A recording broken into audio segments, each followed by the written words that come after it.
So Renee, how did you get into punk rock and doing movies about punk rock? When I first came to America, I'd done some features in Holland, and I kind of, in order to become more of an American, I checked in with Russ Meyer, the famous king of the nudies, whose work I admired a lot, and I became part of his little team. And there came a point when he had been in touch with some distributors in Chicago, and these people needed somebody to make a movie called Massacre at Central High. And they asked Russ, would he know somebody who could do it, right? And he said, yeah, I think I know a guy. He's like European, but you know, I worked on him. I took care of it. I think he can handle an American movie. So I flew over to Chicago, met these people, and basically they said, like, look, we've got this great title, Massacre at Central High. We want 8 kids to be killed in this high school, all right? So do you think you can take care of that? I said, like, well, you know, I come from a different culture and we don't do these things there in general, and we don't kill that many people in our movies. But yeah, now that I'm here, you know, like, why don't I give it a shot?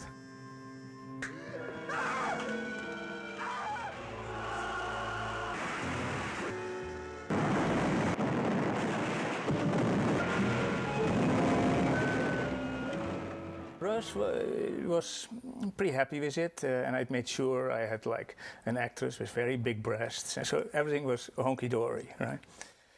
So, and then like all of a sudden Russ gets a call from Malcolm McLaren, whoever that was, and he is asked, like, is he interested in maybe making a movie as a sort of a sequel to Beyond the Valley of the Dolls? About a punk rock band. A punk rock band, I don't know what that is. So he gets in touch with me and says, like, look, I've got this stuff here, you check it out, I don't know what it's all about, right? So I listened to these cassettes, and it's interesting, okay. He says, all right, well, look, let me just dump this thing on you, all right? And you just figure it out, what can be done here. So that's it, and the next thing I know, Malcolm McLaren moved in. My house became the headquarters of the Sex Pistols USA. He started to write a treatment, and Russ didn't like what he saw that much. He sent in Roger Ebert. So this thing became a complete camp bonanza, right? Like utterly campy. And in fact, there was nothing campy about the Sex Pistols, of course. So here were these kids who were like on the dole in England, totally socially engaged, and for that matter, claiming to be anarchists of some kind or another, etc. And like Russ didn't get the first thing about it. He would yell things all the time, like, "We saved your ass in World War II, you assholes! God damn it!" You know, and so on. And he just assumed that they just had to listen to him and Roger how to do this goddamn thing, right? And they were right in a way. He was right because let's be honest, they came to Russ Meyer, right? Malcolm McLaren came to Russ Meyer and said, like, make this movie. It was a complete mismatch. It was ridiculous. So then it wouldn't take that long, or the whole band was suffering from this LA syndrome. They were completely out of their elements here. And they went up to San Francisco for their first gig. And there it was like Bill Graham Presents and whatever. So you had this whole 60s hippie mafia there. And it was just bound to go wrong. So, and they never played again, right? That was the end of the Sex Pistols right there and then. So, okay, well, a lot of other things happened, which then ultimately led to Malcolm and I putting the pieces together a little bit, that eventually became the Great Rock and Roll Swindle. And by that time, everybody was moving on. When was the first time you saw Screamers? Brothers, I'll be down. At one point I was introduced by Malcolm McLaren to Fayette Hauser, who was an ex-member of the Coquettes, which was a gender bender, psychedelic glam glitter band in San Francisco in the 60s. And she told me there's a band in town you should really see, and that was the Screamers. So I remember clearly how we walked into this club, and it was very dark, and there was very stark lighting, just a few spotlights, and on the middle of the stage was a guy behind his keyboard. It was Tommy Gear staring darkly into the crowd, and like droning synth sounds coming from his instrument. And before long, this punk beat came in, which was like KK doing his thing.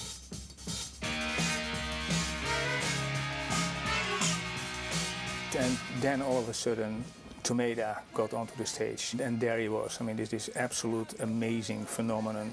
Everybody was completely mesmerized, and it was really as if he was puppeteered from behind the keyboard by Tommy, who, I mean, like every pulse and every drone that would come out of his keyboard seemed to trigger Tomato's jerky movements, his anguished expression, and ultimately even the electrified stand-up hair seemed to be triggered by that. And in fact, it seemed like a relationship between Tommy, the puppet master, and Tomato, his puppet, right there on the stage. The theatricality, though, really appealed to me, and of course nobody could resist Tomato.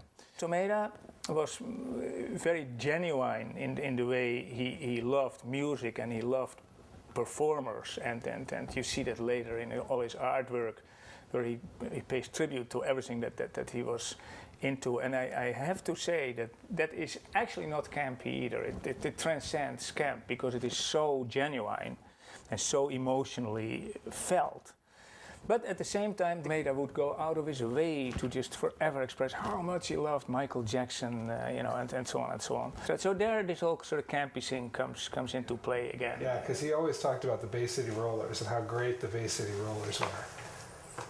Very strange. Right. So and it was sort of genuine, but it all comes from that campy sensibility.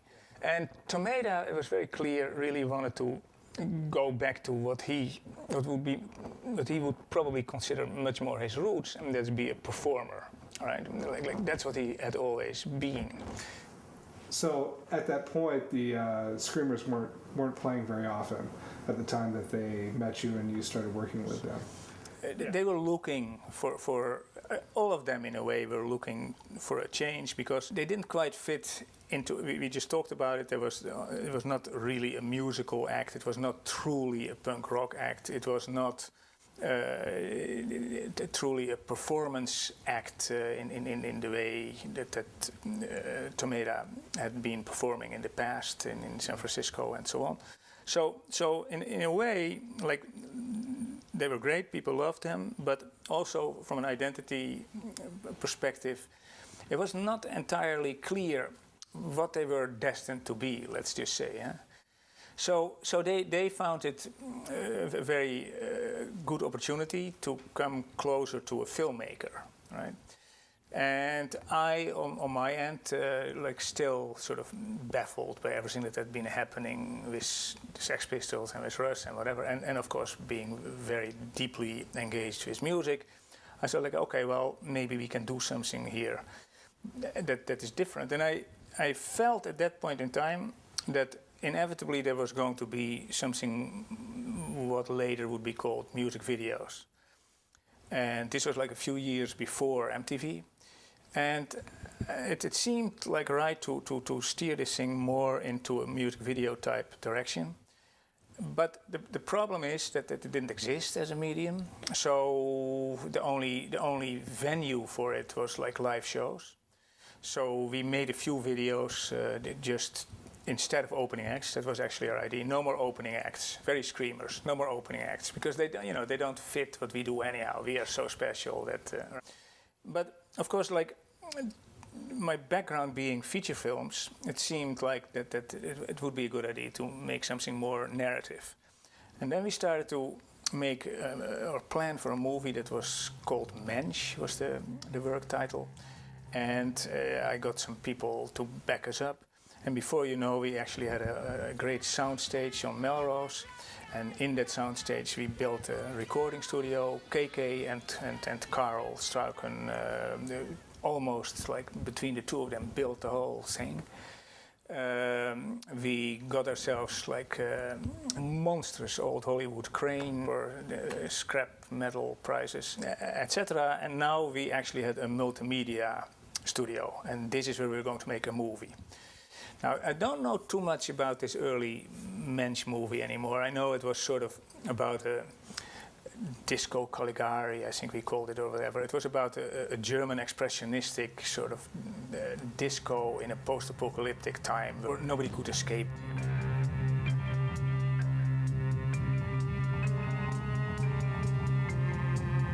And we started to shoot pieces of it, and everything functioned actually quite well. And we had about a third of the movie was shot or whatever, and the financier pulled out. So now we were sitting there, we had a few music videos, we had part of this German expressionistic movie, and what's next? It happened from the beginning on a deeper level, when you just take all the personal friction away, is that the whole thing was really a support system for Tomato, right? Tomato was this endearing, demented character that everybody had to somehow fall in love with, and everything was there to just boost him and to support him and so on, to do his shenanigans, right? And even though Tommy may not have seen it that way, he was very much part of that support system. He came up with a kind of music that the unmusical, the amusical Tomato could respond to. And now we added to that support system in a major way. Because all of a sudden, okay, there was my own considerable support that I had thrown their way. And then there was David Campbell, the father of Beck, who was very, very modest about how yes or no to contribute to things on a musical level, typically like an arranger. So he would not overstep the boundaries that they set per se, but phenomenally gifted. And he got recording engineers involved who were extremely good, etc.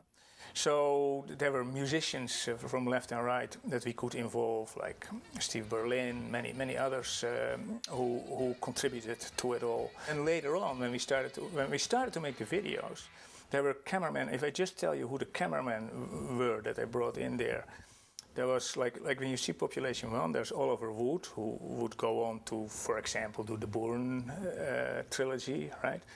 There was Jan de Bont, who would go on to direct Speed and Twister. There was Bill Pope, who would go on to shoot all the Matrix movies. So, I mean, the level of support, of talent, at that time these people were not famous, but the level of talent that was brought into that to carry all of this was phenomenal.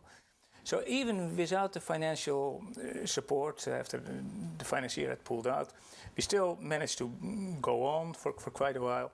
And we decided, like, well, we can't just finish a movie just like this. So let's just focus on one more performance. Then everything fell into place.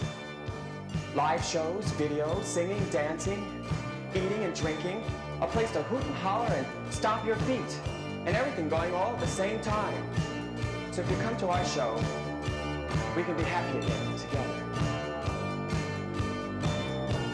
And by this time, a lot of things had changed. Like the band was not nearly as much of a band anymore. Then, like Tomato had also somehow changed in the process, and that's something that we only understood later on. But Tomato was one of the early HIV patients, and it took him a long time to finally even figure that out, frankly, because again, none of the cast of characters I'm talking about could go to a doctor in America. And that coincided with this whole energy level of him going down quite a bit. And we decided that in order to just like boost the energy, we would bring somebody else in, and that was Sheila.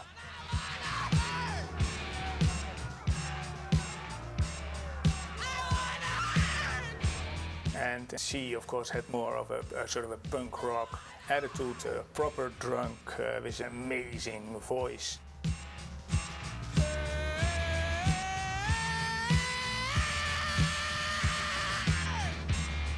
So basically we just cobbled together this show, which is highly theatrical, and that was the show that played in the Whiskey, the Roxy, New York, and so on. And so we accrued more and more material, and then the point came like, okay, so what are we going to do next? You were in deep on you were helping them out. Right. You were doing everything you could to help them out. Well, very, very true what you're saying, because in essence, like, I had so much invested into it all that what could I do, right? So anyway, the next step was like, well, then we have to probably go back to a more narrative method to just like pull ourselves up by the bootstraps here. So why don't I take all that stuff and I just craft some sort of a narrative out of it, right? Now, of course, video was maturing. And chroma key, the first examples of chroma key were visible here and there. So basically just this blue screen compositing elements together. And this intrigued me a great deal, being sort of a pioneer by nature, certainly when it comes to audiovisual things. I figured like, well, when I just can composite everything together and so on, then maybe I can like in a much cleverer way deal with all this material and the musicality of it and so on and so on. So, and I found out that there's one place where I could do this to some extent, and it was in Woodstock at Todd Rundgren's studio. So along with Bianca, my wife, we packed up an old Volvo, drove across country, ended up in the studio of Todd Rundgren, and there was this one engineer like us, sort of completely ready to go out on a limb. And we started to involve people everywhere, all over New York City and so on, to just push the envelope on how to make these chroma keys. And we were the first ever to make the best chroma keys in some ways, certainly at the time, because we went film to videotape. So it was 2 layers. So your main layer was film, blue screen, and then key the video into that. And it's kind of very interesting to now look at Population 1, because it is a total chroma key freak out, right? It's just ridiculous. I mean, that's what the movie is about as much as anything else, right? And in this day and age, of course, it's always the problem when you pioneer these things. Like, to make a key is nothing, right? You can do it on any laptop. I'm very curious if anybody who sees this DVD will understand how that was hard work.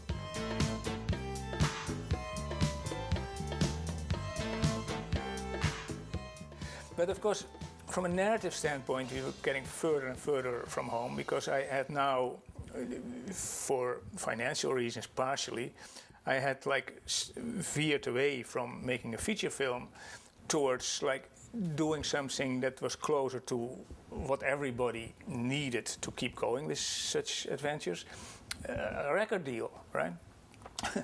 So we made a bunch more videos, we just kept on going. And then there was one guy who had his own little record label, and he worked for Polygram in Chicago, and he had put out Per Ubu on that label. So I figured well, that is somebody that I might want to try out. So I get in touch with him, I fly to New York. And that was Cliff Bernstein, who would later on go on to become the manager of Metallica, Red Hot Chili Peppers, Madonna, Courtney Love, you name it, Tesla, whatever, all these bands. And he liked it. He thought it was very interesting. Of course, it was not music, and it was not. You could certainly not distribute it as such. But he liked all this video stuff because he was also like hip to the fact that there would eventually be this sort of like music video scene. This again was still before MTV. So he said like, well, yeah, you know, keep making these videos and so on. And then like this guy is obviously a great persona, etc. And then yeah, let's see, maybe we can do something, right? So we made a bunch more videos. We just kept on going.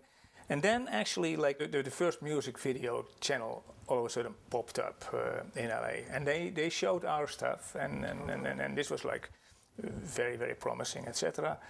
And then I remember traveling across country or something, and then at one point I was stopping over in a motel in Flagstaff, Arizona, and I put on the TV, and there was MTV, right?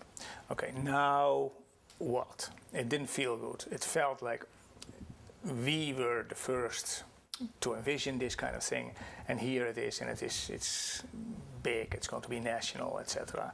And they're not going to want the screamers. Somehow that dawned right there and then. Now you see it, now you don't.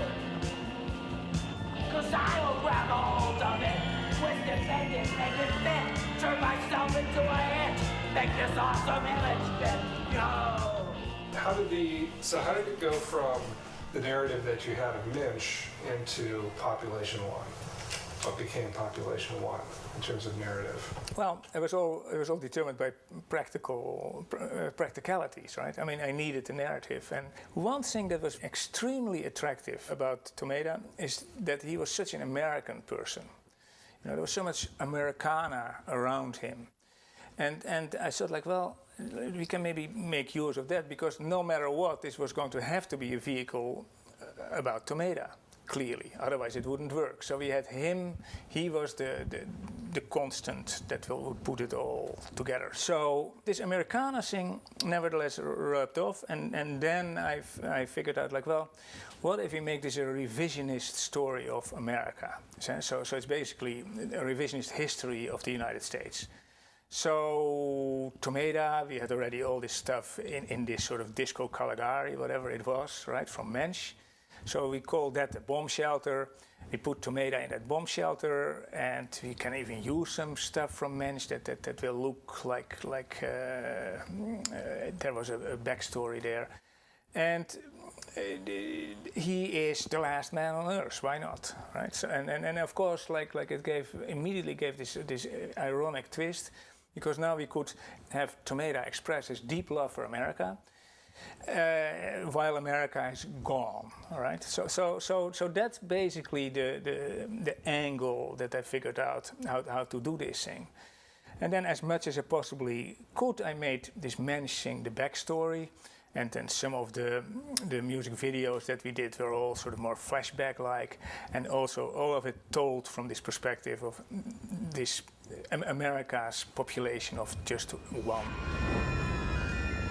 All right, so now we had sort of like a framework to continue with the movie, and to hopefully make it possible to fit all the pieces that we had shot over time and that sort of didn't quite hang together, to bring them together into a storyline after all.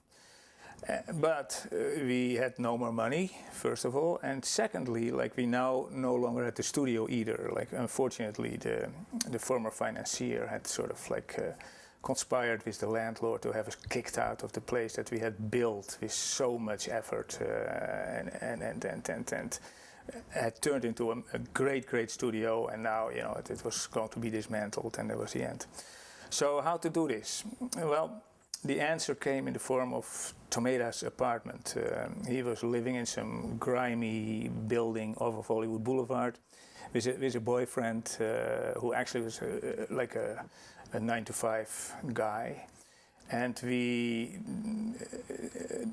convinced him to let us like turn that apartment into that bomb shelter. So we moved in, and it didn't take long, or KK had turned the place into this very bleak bunker, and we started to sort of piece the whole story together as we went. So every weekend we would come there, basically small crew, KK, I guess, Joe Kaufman, Karel Struiken, Jörg Walter, the cameraman, myself. I think that was probably it.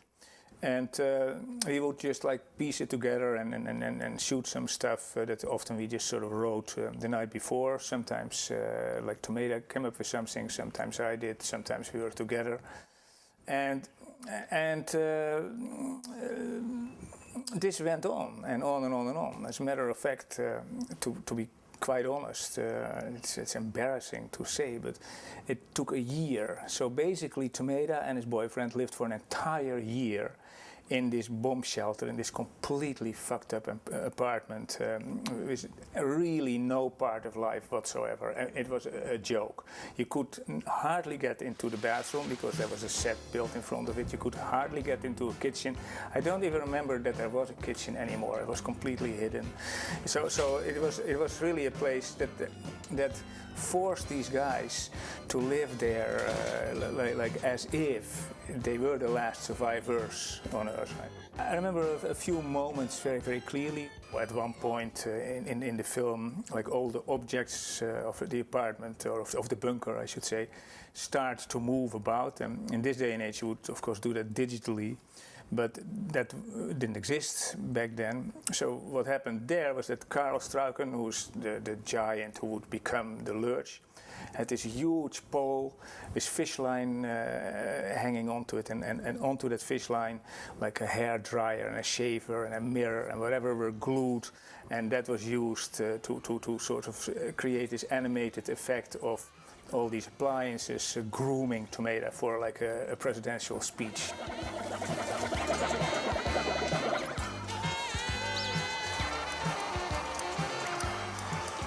I mean, it was a rather pathetic situation, but the inventiveness of what Karel was doing there, for example, has always been like exemplary for all the stuff that we somehow concocted and could get away with. And then there were, of course, blue screens where later on we would key in all the audiovisual Americana sections of a story. So out of all this chaos, a great country came to be. Since Roebuck and Barboya chased the face of the prairie, and many other pioneers raised a family. Gets born to be Americans, the last of whom is me. I have always deeply admired the way Tomato saw America, you know, the way Tomato saw the Greyhound bus, the way Tomato looked at art in a country that is sort of destitute of art, where there's no support for that.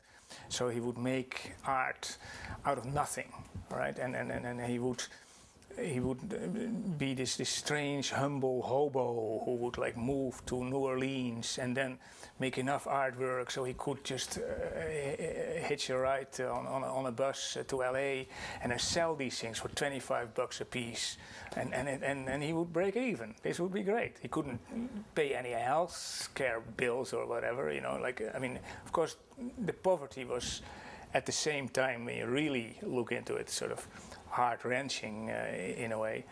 And he had that in common with other people in the movie. For one, there was Al Hanson, and he was the father-in-law of David Campbell, and later on would become the big role model of Beck again.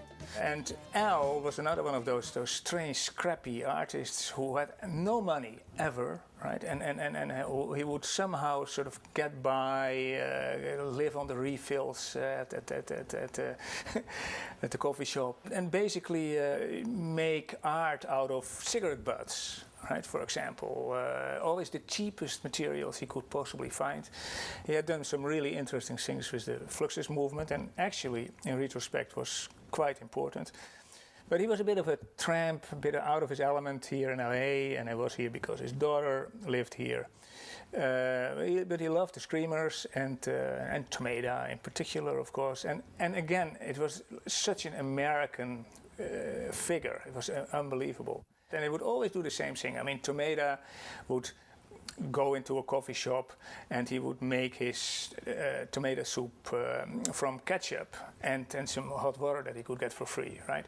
And Al, like again, he just would always go for refill after refill after refill, and with lots of sugar in it to keep the energy going, etc., right? And Al's been broke his entire life, by the way. He's lived pretty much dirt poor. He moved to Germany ultimately, and it's an amazing story. That strange American optimism against all possible odds, right? Now, our neighbor was a woman who lived in a shack in the parking lot, and she hobbled. One of her legs didn't work properly anymore, and her teeth were like all completely screwed up and so on. But she had an interesting vibe about her, and of course, Tomato found out who she was. It was Vampira. So now we had this other phenomenal Americana figure there. Vampira, of course, had sort of a Hollywood career. She had come to Hollywood in the early days, knew Marlon Brando and James Dean and I think Marilyn Monroe, what have you, right?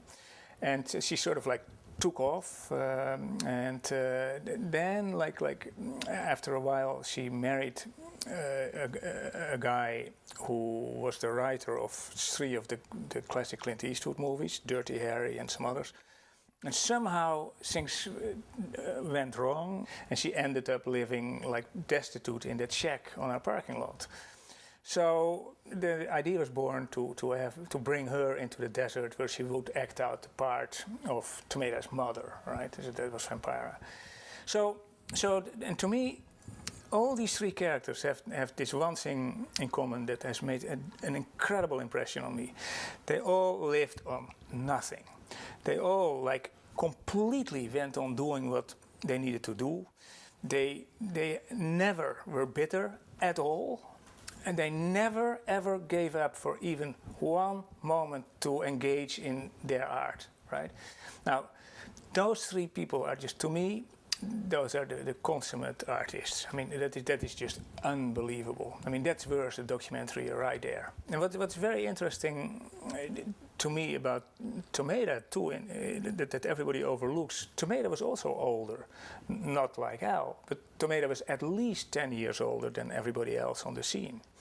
So that whole punk scene had actually this 60s, more or less hippie kind of guy coming from San Francisco, glitter rock, whatever, in their midst. And nobody ever asked any questions about that.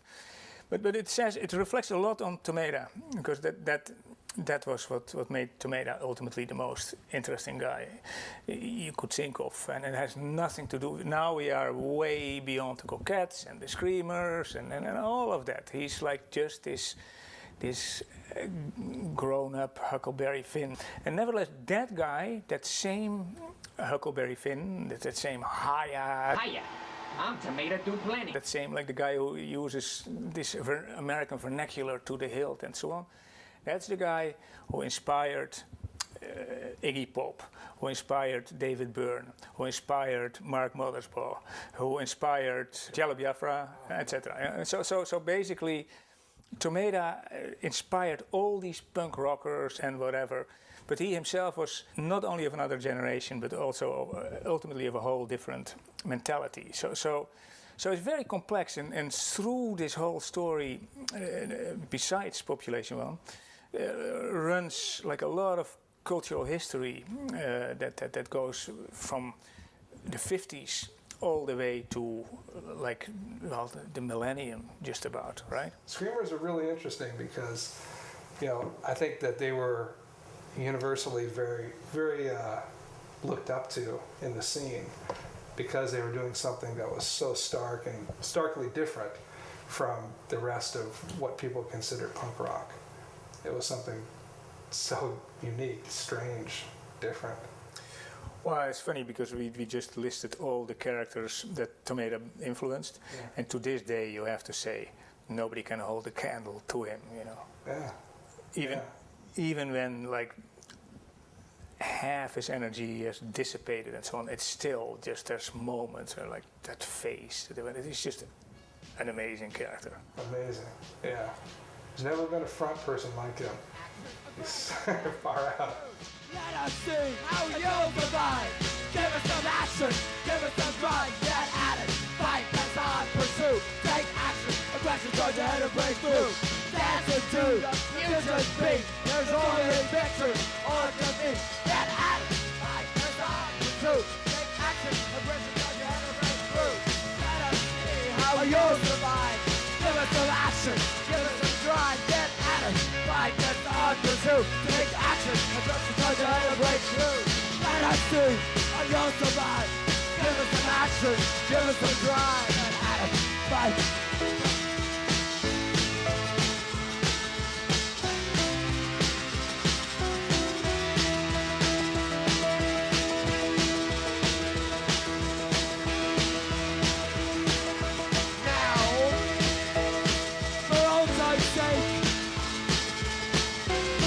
The future, a break, the night. Thank you.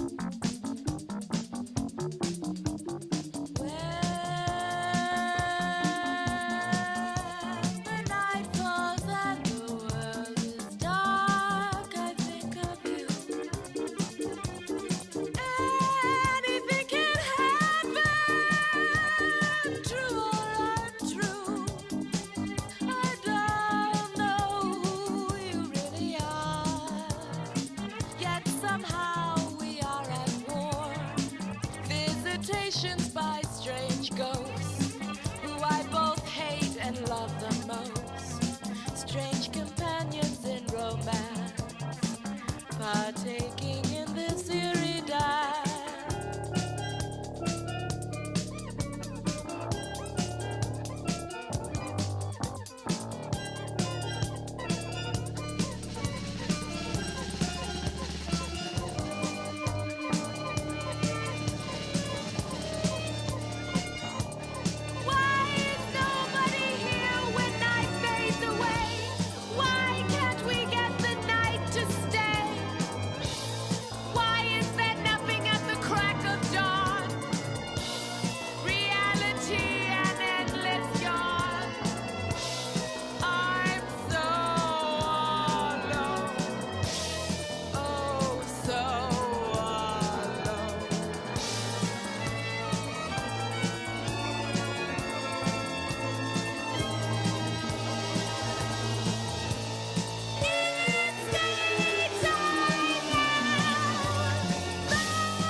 Many years ago, when I was still at the height of my career, I was often asked, in case you could do it all over again, what would you do different?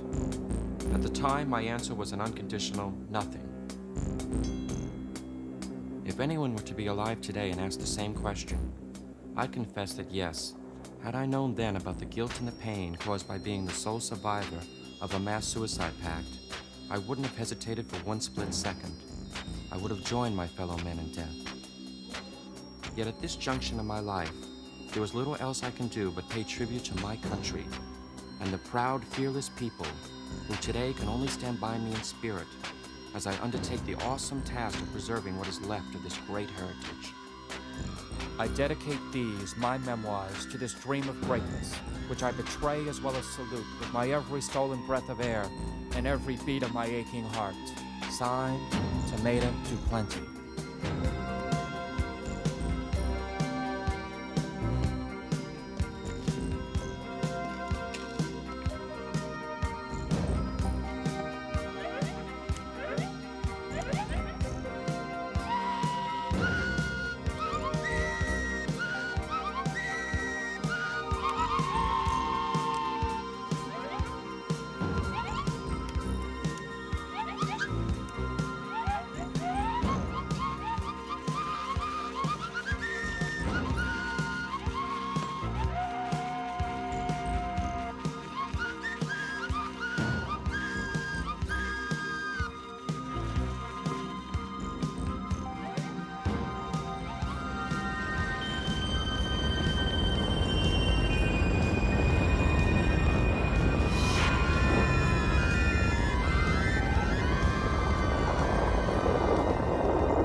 last night, dreaming of the past, I found myself back in the fields by the old house, right by the rolling river. I hear my mother calling, "Tomato, tomato," but it's too dark for me to see. I can hardly find my way. The sound of her voice coming from a distance is drowned by the whistle of a train. A horse is screaming out. The fields are full of noises. Shots are being fired. Church bells start to ring. The sky now roars with thunder. Hold on, Ma, I'm coming home. Everything starts moving except for me. Houses and chickens and grandmother's clock. I'm caught in the eye of a hurricane. Apple pie and pork chops just beyond my grasp. Pictures of dying soldiers, pin-up girls and G.I. Joes. Where am I? What's going on?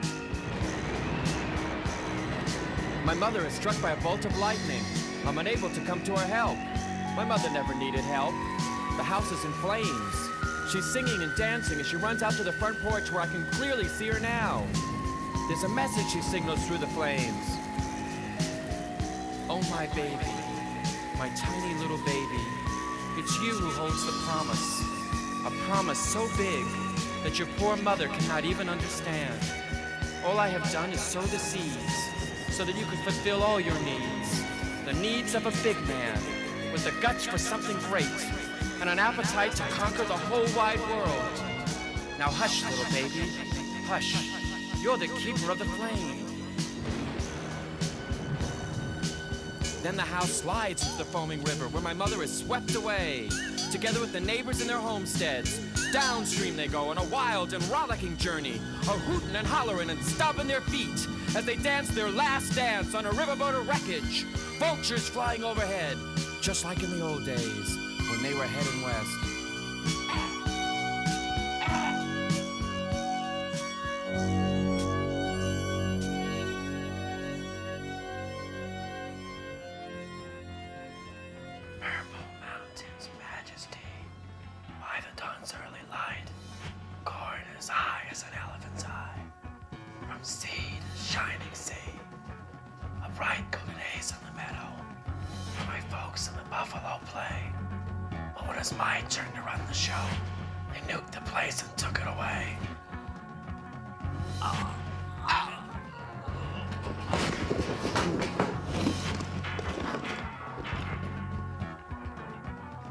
I was given the moon and most of the earth. I was promised the stars by right of birth. But what was to be mine did fall apart. The land of the brave is now my grave. The last frontier is here. But then again, I'm the man that struck the mother lode. A heavy-duty son of a bitch, driven with a constant itch to lick every challenge on the yellow brick road. I'm a human dynamo, a self-made man. Yankee Doodle Dandy, I'm Uncle Sam. Gave mankind the land of the free, electricity, the assembly lines and all the factories. 4 wheels, every man's guarantee of maximum mobility, TV and nuclear energy. I did it all single-handedly. What is torn down temporarily will be resurrected single-handedly by me, and me, and me, and me, and me, and me, and me, and me, and me, and me, and me, and me, and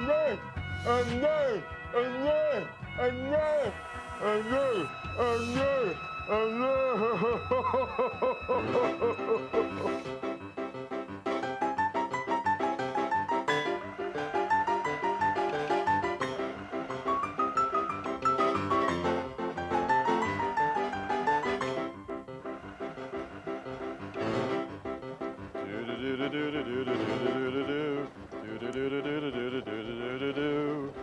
They came from all over the world to build a better land, across the empty continent on dark and bloody ground. Land of 1,000 rivers, cotton, cattle, golden fur. Deserts full of enemies where many were stopped cold.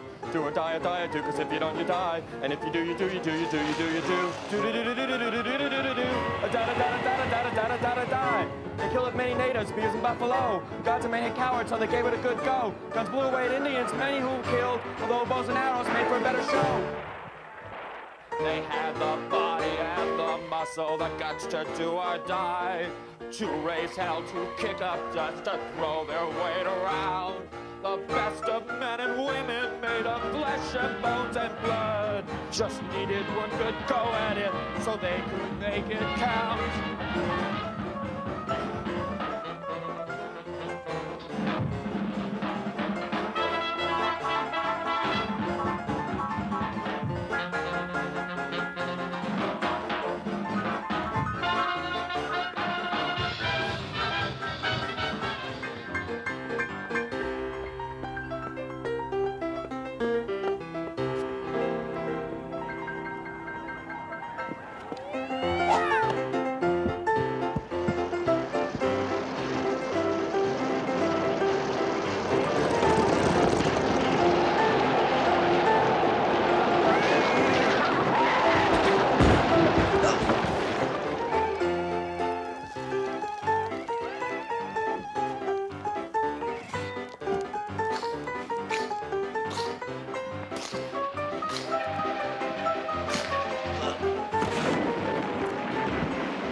Construction gangs and Chinese railroad crews set down the tracks for future use connecting the White Plains. Where in the past white men state their claims and black men sang the blues. The continent did open up cause now there were the trains.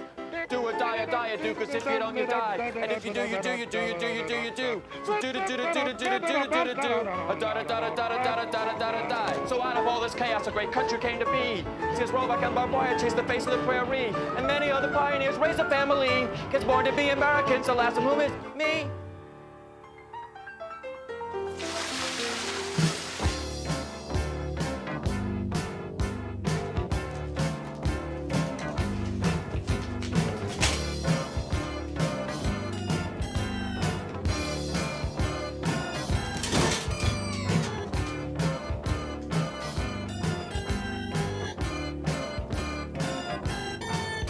Hard work. Come hella high water. Hard work. The show must go on. Hard work. To keep your head together. Hard work. To get the damn thing done.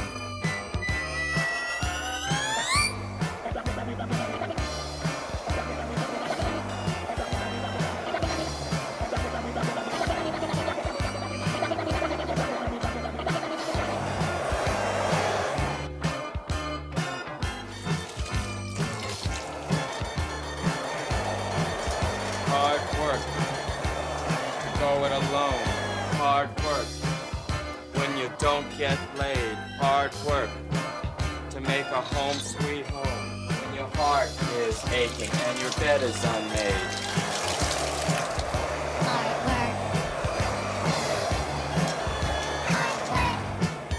Hard work to make a dream come true. Hard work to face reality.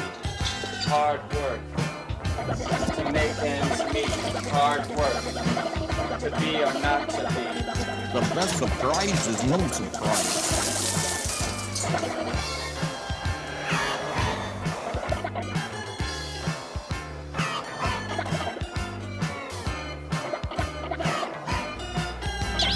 The world needs is a 10-cent cigar.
The first decades of my early youth, I lived the sheltered life of a farm boy.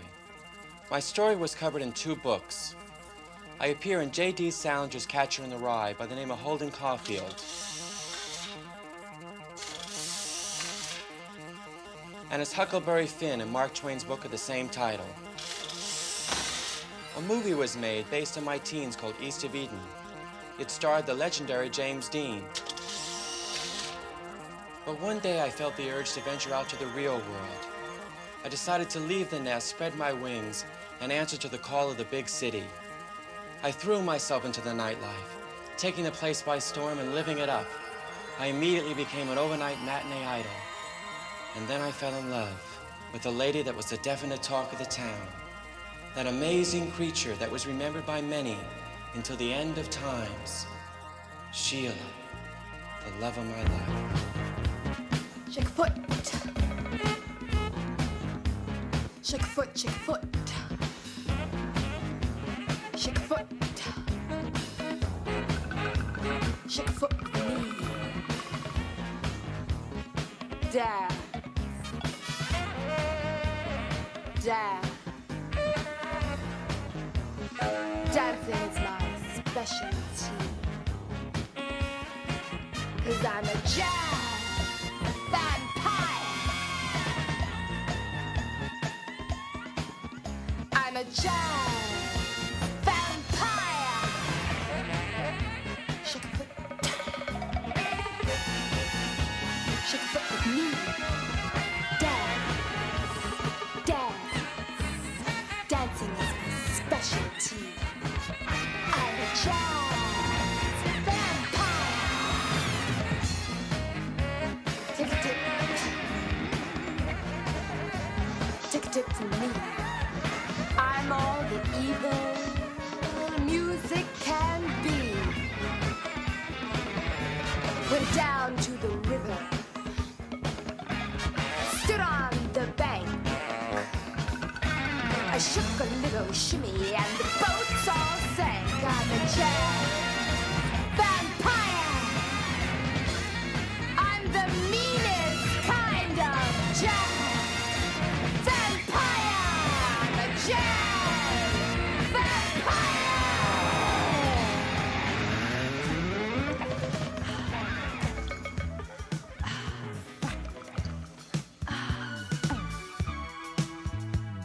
At first I was mixed up, a man falling in love, faced with the desire and the fear that it might last forever. In my dreams, other girls were begging for my attention, but I managed to restrain myself.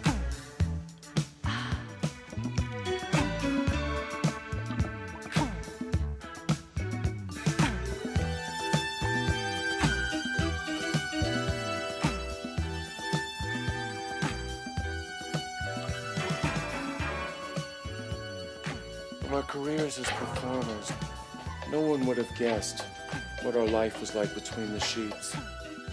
In those days, for no apparent reason, women were called the weaker sex. And then an idea struck me, the Punch and Judy show, in which for one fleeting moment of escapist entertainment, it would be me who took a beating from my own woman. I showed men that in weakness there lies strength. And I challenged women to act strong and show their teeth.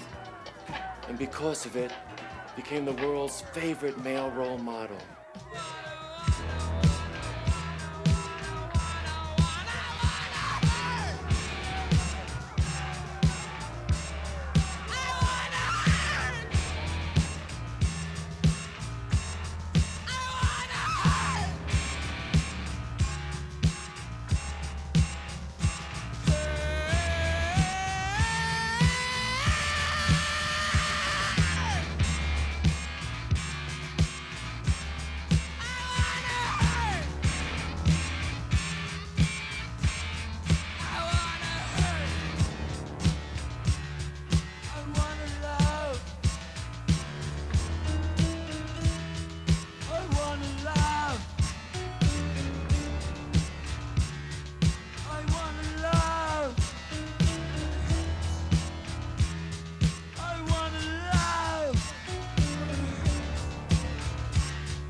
But nowhere was my message taken more to heart than in the dream factory of Hollywood, where suddenly everybody was coming out of the closet, and only an occasional muckraker dared to refer to such a favorite as Rudolph Valentino as a powder puff.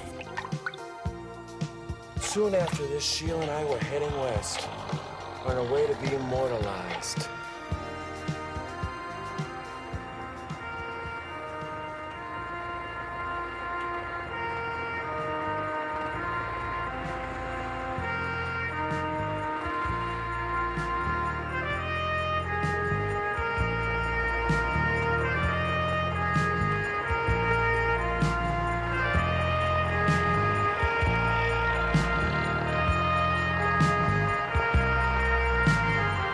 Somewhere en route between the prairie and Arkansas, the Great Depression hit. The whole world around us suddenly collapsed. The rich were hanging themselves, and their bankers sold apples in the streets for 5 cents apiece. When we finally arrived at our destination, we had to start all over, from the bottom of the barrel, slowly working our way up, just hoping for the best like everybody else. But the dismal state of the economy managed to tear us apart. Sheila had to make a living as a taxi dancer. I work at the Palace Ballroom. Oh gosh, that place is cheap. When I get back to my chilly hall room, I'm much too tired to sleep. I'm one of those lady teachers, a beautiful hostess, you know. The kind the palace features at exactly a dime a throw. 10 cents a dance, that's what they pay me. Gosh, how they weigh me down. 10 cents a dance, pansies and rough guys, tough guys who tear my gown. 7 to midnight, I hear drums, loudly the saxophone blows. Guitars are breaking my eardrums. Customers crush my soul. Sometimes I think I found my hero, but it's a queer romance. All that you need is a ticket. Come on, big boy, 10 cents a dance. Fighters and sailors and bow-legged tailors can pay for a ticket and rent me. Butchers and barbers and rats from the harbors are sweethearts my good luck has sent me. Though I have a chorus of elderly beaux, my stockings are porous with holes in the toes. I'm there till closing time. Dance and be merry, it's only a dime. 10 cents a dance, that's what they pay me. Gosh, how they weigh me down. 10 cents a dance, pansies and rough guys, tough guys that tear my gown. 7 to midnight, I hear drums, loudly the saxophone blows. Guitars are breaking my eardrums, customers crush my toes.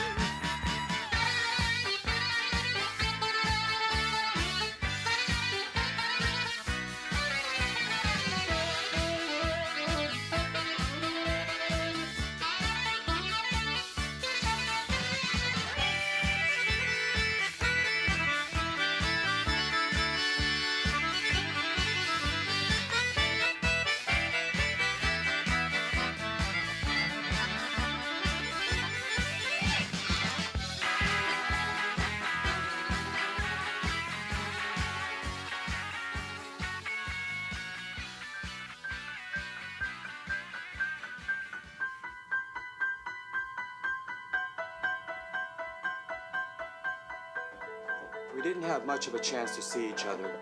Sometimes it seemed that the crash that had torn the whole country apart was going to do the same to our great love affair. She was dancing at the Palace Ballroom, and I was traveling over the country, all the way up from Tijuana to Alaskans' frozen oil fields. But whenever I sang this song, I dedicated it to her, in the hope that time and distance had not killed our love.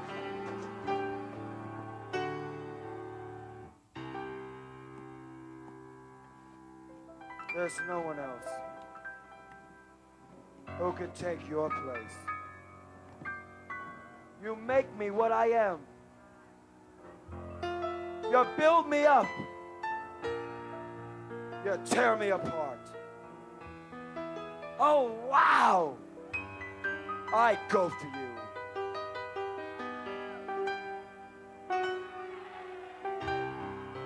Maybe I'll get lucky and see you in the streets. Maybe you'll walk right by me. And that'll be okay too. 'Cause you see, I'll always go. I'll always go. I'll always go for you.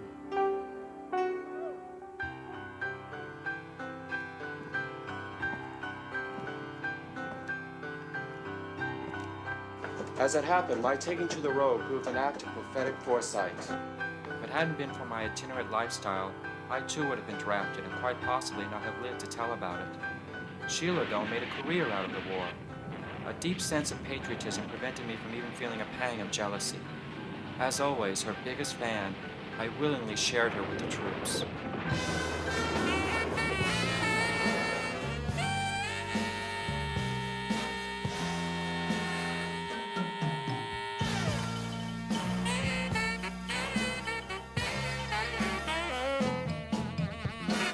They asked me how I knew my true love was true. I, of course, replied, something here inside cannot be denied.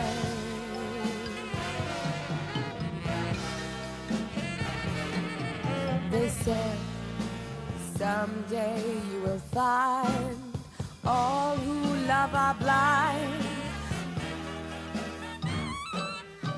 When your heart's on fire, you must realize smoke gets in your eyes.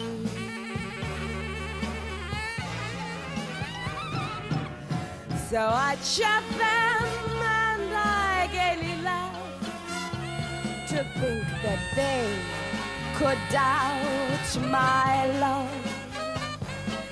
Yet today my love has flown away. I am without my love. Now laughing friends deride tears I cannot hide. So I smile and say, when a lovely flame dies, smoke gets in your eyes.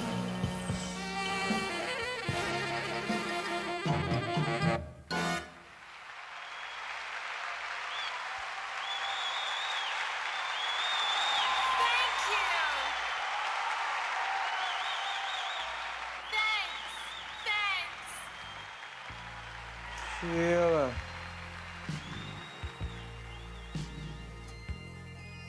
Didn't take long before we teamed up again. To her, I was what Professor Higgins was to Mary Poppins, Oscar Wilde to Dorian Gray. Soon we were drinking from the same fountain of immortality as the movie Gods and Goddesses.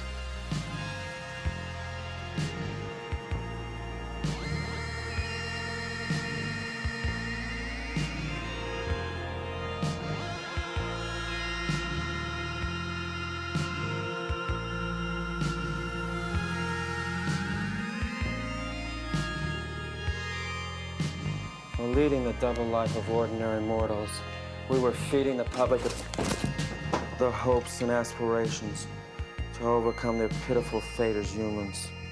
The wars of the world packed them in at the box office, and all the hurt and suffering that modern man seemed to increasingly inflict upon himself was rehearsed, staged, and reenacted by us, dream mongers.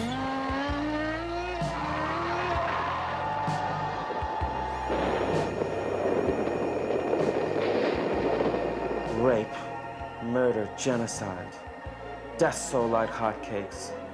And life imitated a corrupt and degenerate art, fashioned by us with all the glamour we could muster.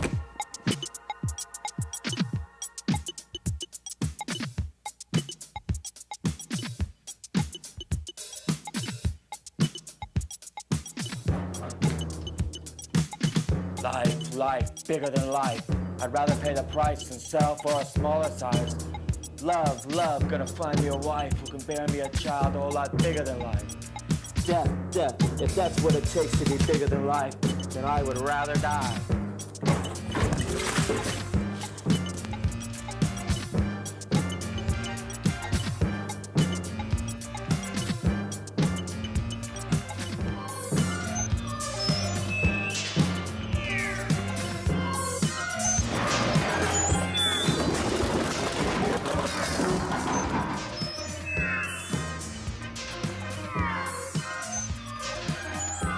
Space, once a giant step for mankind until something bigger came to mind. Life goes on, rickety tick. Love, never not lovesick. Death, forever lost in the nick of time. Space, stripped like an old gold mine. Anxiety, the hidden fear of Earthlings wondering why they're still here.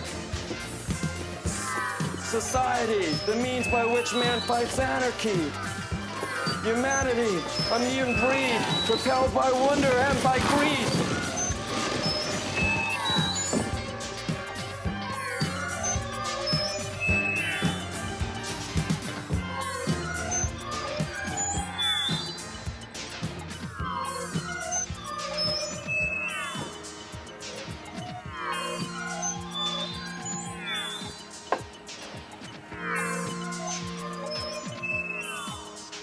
It is my dubious privilege to confirm the fact that man never invented anything that he didn't eventually put to use. One day the world that I had hoped to be the playground for the likes of myself and my offspring went kaboom. But what is a man still alive to do but look himself in the tearful eye and wonder where he got the power for so many things to go wrong?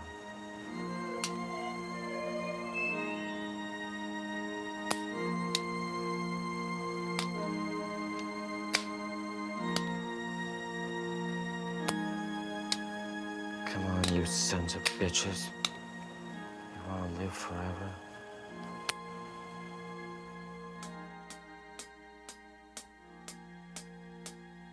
As early as May 1982, a contingency plan for a major nuclear incident was printed in the country's newspapers. It was the Noah's Ark theory, calling for immediate evacuation of the young, fit, and useful in the face of a threatening nuclear attack. When the blast finally occurred, the elderly, the infirm, the unskilled, and the unessential, all these poor souls ended up buried. But not even the chosen few had completely escaped the nuclear fallout. We had people from civil defense and paramedics in our shelter. There was food, water, and sanitation. Yet deep down we knew that not even the elite would survive. Upstairs was a makeshift hospital run by Al, the head paramedic, who was always zealously tending to his patients, such as Mike, who had no symptoms whatsoever, but was considered severely ill nonetheless. A man who called himself El Duce, and his woman, Marisol. A shell-shocked youth who suffered from amnesia. Nurse Susan, obsessed with matters of the heart. Paul and Dee, who reminded us of our former innocence. Once we all had prided ourselves for our boundless energy. We were a people who believed in fun, joy. Yet here we were, knocked out of commission by a few man-made thunderclaps of such magnitude that even the communists in the North Pole had come unglued.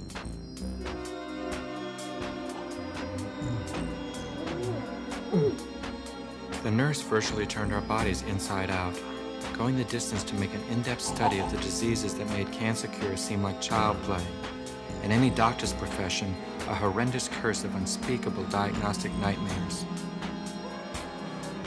We submitted to everything. Intensive body scans, electro and chemotherapy, holistic medicine, old wives' remedies, and all sorts of quackery. But none of that really concerned us. The real challenge was to outlive the food supplies.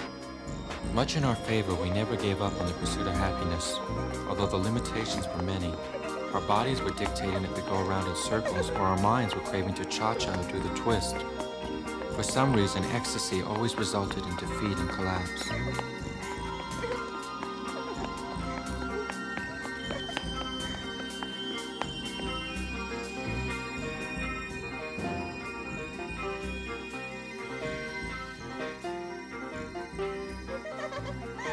Beautiful Penelope, imprisoned and displayed like a computer game, programmed by Tommy, who believed in discipline. Something below the surface, deep inside me, that makes me nervous. Something below the surface, makes me nervous.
Ironically, our generation was much better equipped to live through this calamity than all who had gone before us.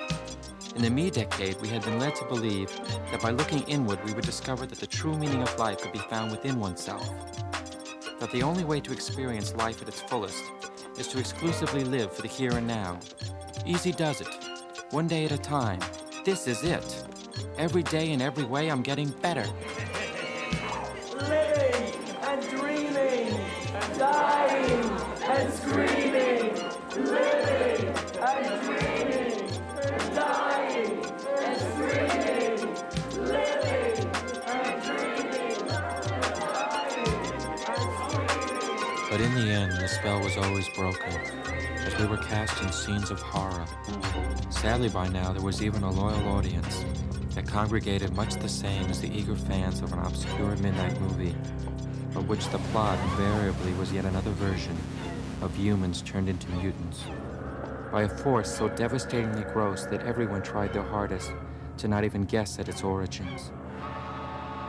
At one occasion, I shared my last intimate moment with Sheila, who had visions of her own imminent death. Nobody before us experienced such a visually well-monitored way of dying.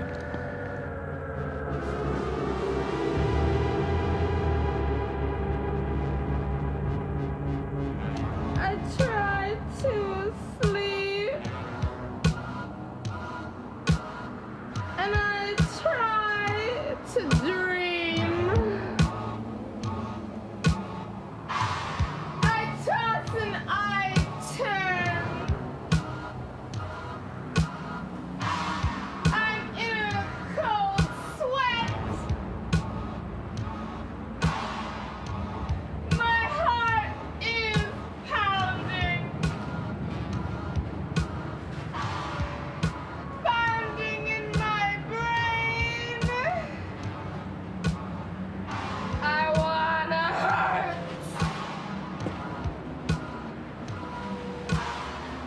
I wanna hurt.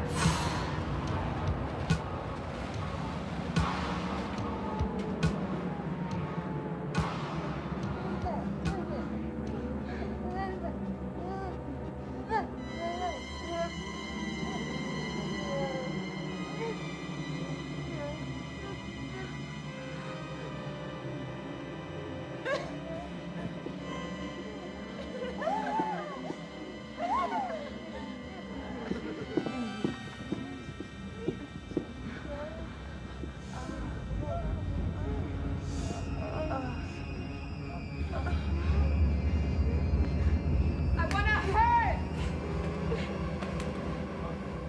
I wanna hurt.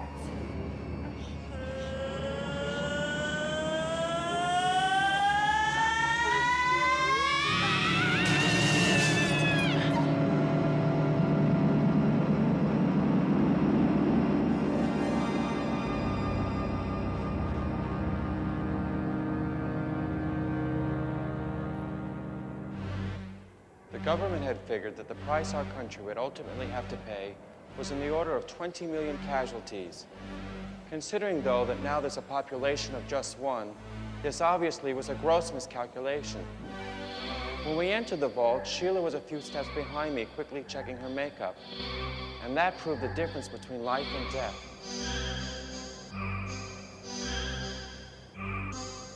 Take me away. There's no reason why I should be made to stay. I want to be dead so I can have all the things that I've never had. I'm heaven bound, not to worry, my spirit will still be undone. I'm dying for the grave, but when the world comes of age, I will rise from the flames. A ghost, I am not just a woman adrift in her own chance life. And thus everything had ended more or less like it began. Just as the inception of life is instigated by one lonely sperm cell amongst millions. The age-old rule of the survival of the fittest had singled out this one average Joe as the sole survivor of what should have been the greatest show on earth.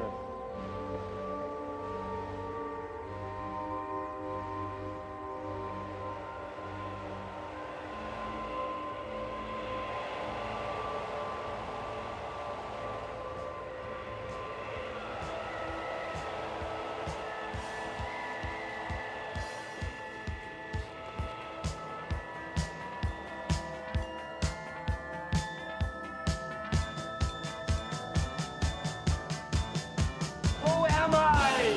Why the world? Are we crazy?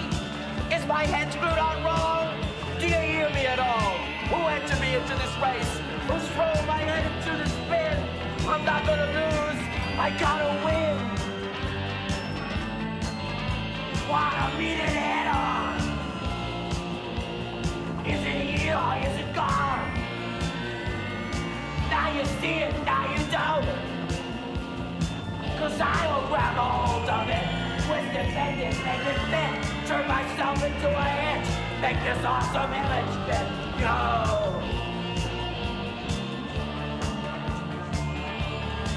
I care. This can't go on. Stupid. There has to come an end to this. Now listen, you. I mean it. I'm dying with compassion. No rhyme, no reason, no fashion.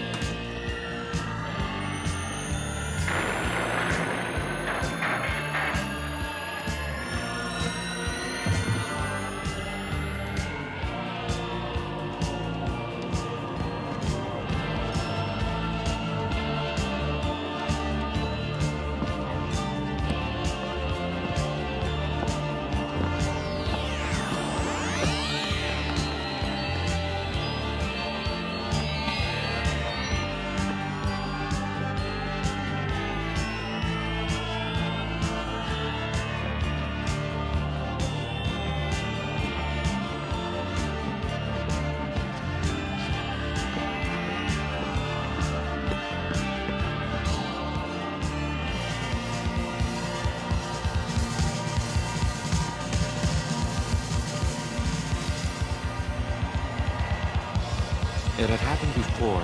Our weakness had caused numerous collapses from which most of us would eventually recover. But this time it seemed different, as an inner voice kept telling me, "Run, Tomato, run." Next thing I knew, I was sailing through a void, outlined only by turbulence and scorching heat. I had no idea where I was, and how I succeeded in ducking the falling objects of a collapsing universe, or how I finally surfaced from this sea of flames. In my mind, I even passed through an America, as virginal as when the Founding Fathers first hit upon it. What had been so awesome and beautiful was now tainted by a deadly radiation. Yet maybe, just maybe, the day will come when I will be able to roam its fields and its valleys once again, and regain these glorious lands.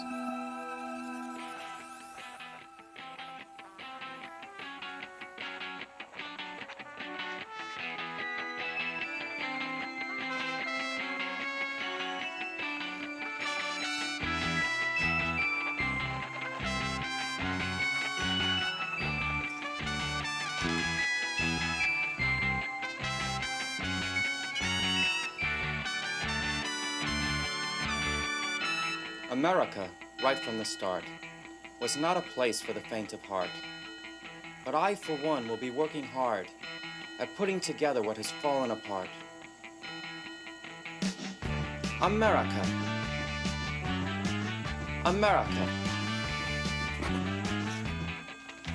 Give me 2 inches of fertile land, and I'll end up the best of men. My blood and my sweat, a means to an end, at rebuilding this dream with my own 2 hands. That's America. That's America. I pledge allegiance to this country, the once and future haven of progress and free enterprise.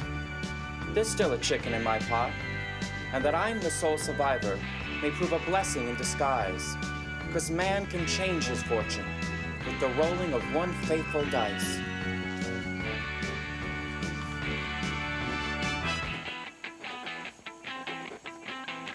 The past is a book sitting on a shelf. The future I carry within myself. A new world will one day evolve, and all that it took will be my resolve. America. America. I'll find myself a Russian bride, or anyone who hasn't died, be them brown, yellow, black, or white. When you're starting all over, there's no wrong and no right. I'm American. I'm American. I pledge allegiance to this land of the free. It's so rooted in reality. It can survive the worst calamity. I cannot possibly see how this country could be failing me. Whatever the damage, there's always hope, and bombs don't ruin an idea.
Bang, bang goes the big gun. Hey, baby, we're the only ones. Cock-a-doodle-doo goes the barnyard cock. There ain't no chicken in every pot.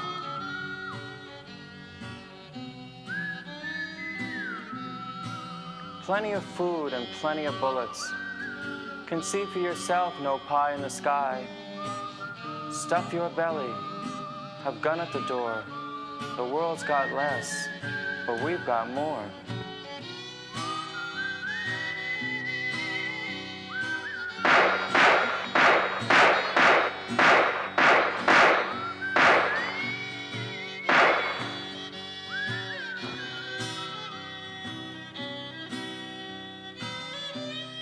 One hand washes the other. A stitch in time, a tit for a tat. Jumpin' Jehovah, if we be have-nots, long ago we would have been dead. Bang, bang goes the big gun. Hey, baby, we're the only ones. Stuff your belly, have gun at the door. The world's got less, but we've got more.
to on your feet, you're forsaken. Injuries can on your feet, pursue your goals into peace. Go with it, be swept away. Get at it, fight the sun pursuit, take action, get in charge ahead and break through. Go with it, or be swept away. Shove your way right to the top. If you get dizzy, just don't stop. Do the dance to the sound of 1,000 bands. So keep your fate in your own hand. Now, for old time's sake, give the future a break.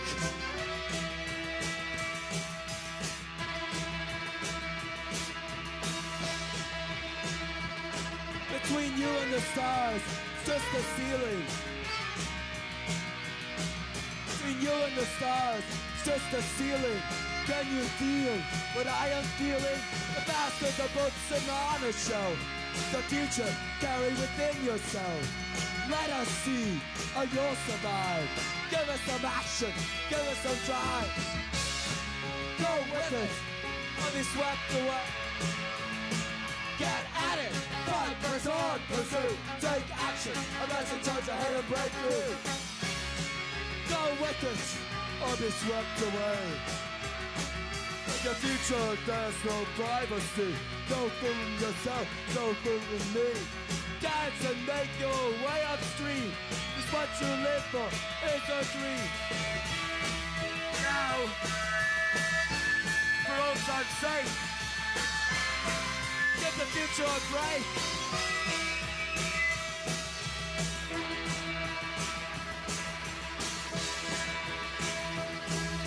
The future is.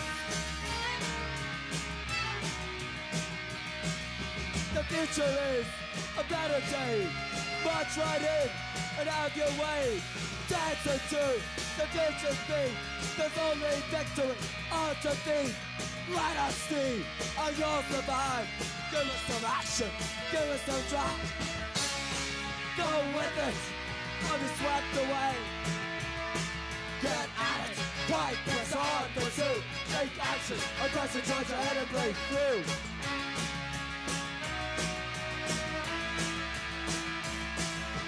Let us see how you'll survive. Give us some action, give us some drive. The future is a newborn child, full of promise and just as wild.